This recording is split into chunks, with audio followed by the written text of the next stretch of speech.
Okay, every now and then a movie comes along that really kind of makes you lose faith in humanity as a whole. And Men Behind the Sun is one of those movies. It is written as a factual depiction of Japanese war atrocities.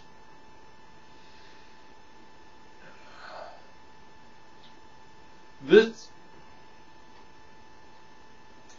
one ranges from being like super intense and violent to like over the top and super campy.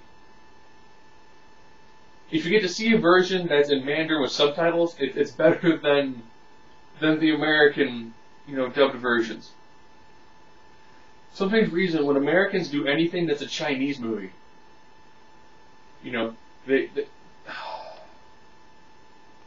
they dub in such super happy and like over the top, language into it. Now in the actual Mandarin version, yes, they are overjoyed at certain moments, but they're like here on like a scale of like 1 to 10 in happiness. They're like an 8. Dubbed into English, they're like an 11. There's a scene where these young cadets bring in a boy that they know. The boy is stripped naked, so yes, you do see a naked child. They then drug him and harvest his organs.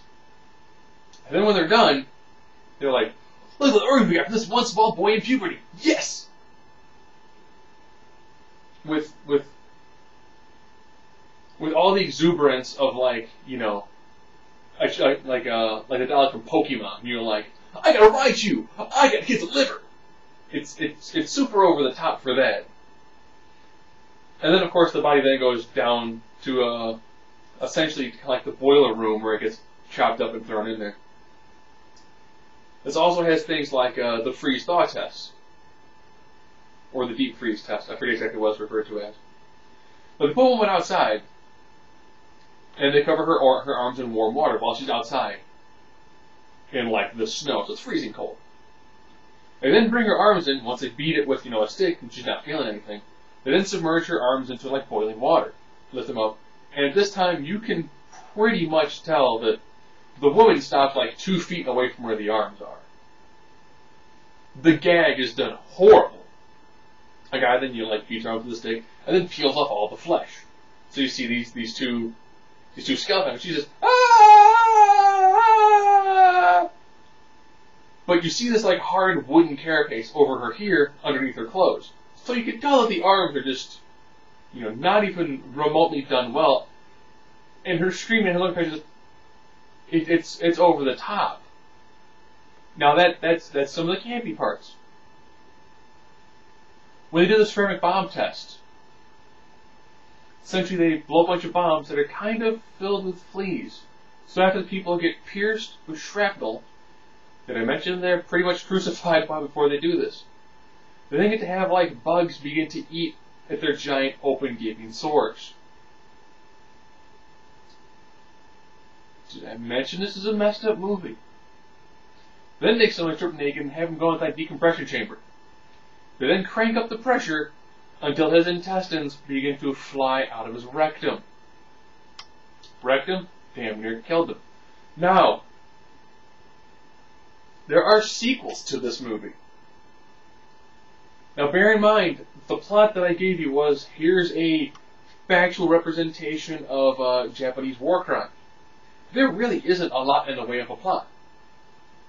You've got some young kids who, conscript into the military, and then you have all these bizarre scenes of torture, with bits and pieces of dialogue thrown in essentially to fill in the space between the torture.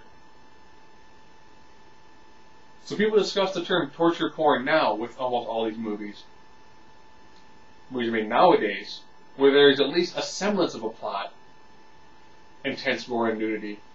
Apparently they've never seen this movie, which is chock full of nudity and sick, grotesque, over-the-top forms of torture.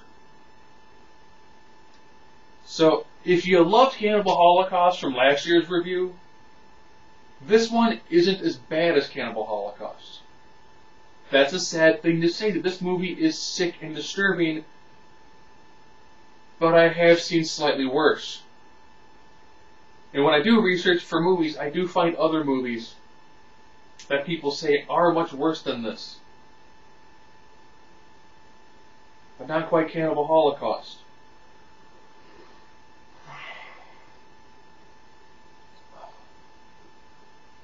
So, that has been Behind the Sun. Tune in tomorrow for Salo, 120 Days of Sodom, which most people rank roughly at a similar caliber to Men Behind the Sun.